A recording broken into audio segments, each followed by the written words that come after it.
PM किसान की website में इस नोट का क्या मतलब है? क्यों 21वीं किस्त में बहुत से किसानों का पैसा नहीं आया है? सरकार आखिर कौन-सा बड़ा बदलाव करने जा रही है इस पीएम किसान योजना में? क्या अब आगे भी ऐसे ही और किसानों का पीएम किसान की योजना से नाम कटने लगेगा? क्या अब अगली किस्त में और किसानों का पैसा रुकने वाला है? जानेंगे हर सवालों का जवाब बने रहिए वीडियो में। तो हाल ही में जब से 21वीं किस्त 19 तारीख को प्रधानमंत्री मोदी ने किसानों के खाते में भेजा है, तो उसके पहले ही वेबसाइट में एक बड़ा बदलाव हुआ है और वह बदलाव क्या है, आप खुद देख सकते हैं कि ये पीएम किसान की ऑफ़िशियली वेबसाइट है, जिसे ओपन करते ही आप यहाँ पे एक नोट देख सकते हैं, इम्पोर्टेंट नोट लिखा हुआ है। तो इसमें आप देखेंगे उन्होंने 2-3 पॉइंट्स जो है मेंशन किया हुआ है इस बार और इन पॉइंट्स का क्या मतलब है, तो वो हम आपको आगे वीडियो में बताने वाले हैं। इसका मतलब तो आप इस बार देखे होंगे कि बहुत से किसानों का पैसा नहीं आया है।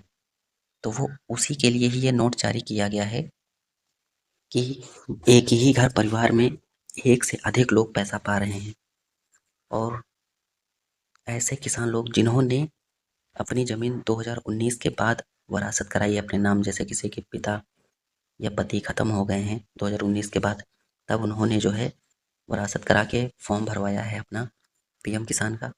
तो ऐसे लोगों का भी चिन्हित किया गया है कि कृषि विभाग के अधिकारियों ने ये एक लिस्ट जारी की है कि ऐसे किसान जिन्होंने 2019 के बाद से ज़मीन वरासत कराई है और पीएम किसान का फॉर्म भरवाया है, तो सरकार अब ऐसे किसानों को भी अपात्र की लिस्ट में नाम डाल रही है।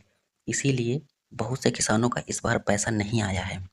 तो अब हम आपको इस इम्पोर्टेंट नोट्स का मतलब बताने वाले हैं। इसको हम जो है यहाँ से कॉपी कर लेते हैं। ये हमने कॉपी किया और न्यू टैब ओपन किया। अब इसको हमने यहाँ पे पेस्ट कर लिया है और इसमें हम लिख दे रहे हैं ट्रांसलेट टू हिंदी। अब इसको हम टाइप करके सर्च कर देंगे। तो आखिर क्या मतलब आ रहा है, अब आपको हम पढ़ के सुनाने वाले हैं।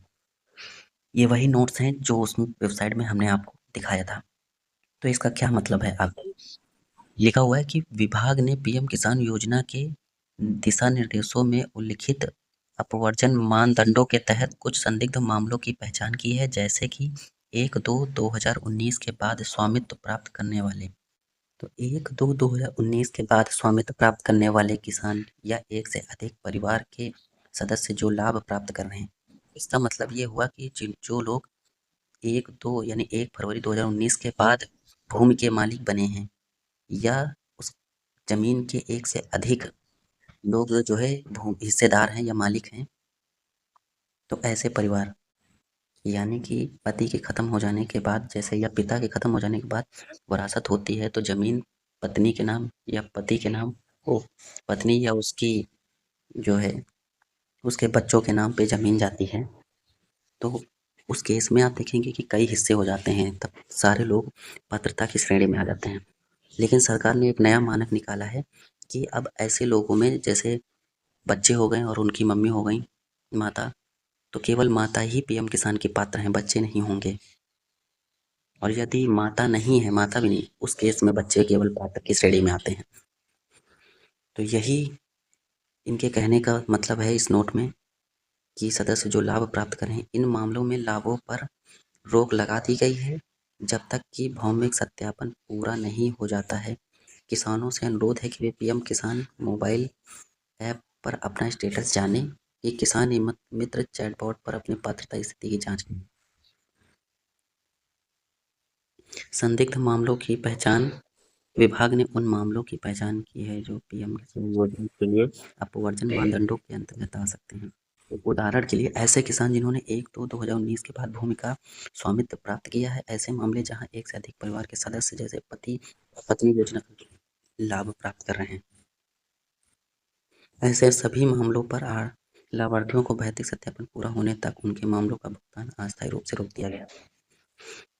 तो यानी कि कुल मिला के इस बार जो पैसा रोका गया है वो अस्थायी रूप से रोका गया है। उसकी जांच प्रक्रिया की जा रही है कि ऐसे किसानों की एक अलग सूची बनाई जाए जहाँ पे पति के ख़त्म होने के बाद पत्नी और उसके बच्चे भी पा रहे हैं, या ऐसे किसान जिन्होंने 2019 के बाद उनके नाम ज़मीन आई है, किसानों के नाम, उसके बाद उन लोगों ने फॉर्म भरवाया है और पैसा पा रहे हैं। तो ऐसे किसानों की एक अलग सूची बनाई जा रही है और एक सर्वे किया जा रहा है कि ऐसे लोगों की छँटनी की जाए। और यदि आप पात्र की श्रेणी में, या हो सकता है सरकार आगे कोई और नया मानक निकाले जिसके बाद तब आप जिन लोगों को पैसा रोका गया वो पात्र की श्रेणी में आ जाएँ, तो हो सकता है तब आपका जो अस्थायी पैसा रुक गया है वो चालू कर दिया जाए, और जो आपकी रुकी हुई किस्तें हैं तो वो साथ ही में जारी हो जाएँगी दोबारा से। तो आशा करते हैं कि आपको हमारी वीडियो अच्छी लगी होगी, तो कृपया हमारे चैनल को लाइक एंड सब्सक्राइब करना ना भूलें।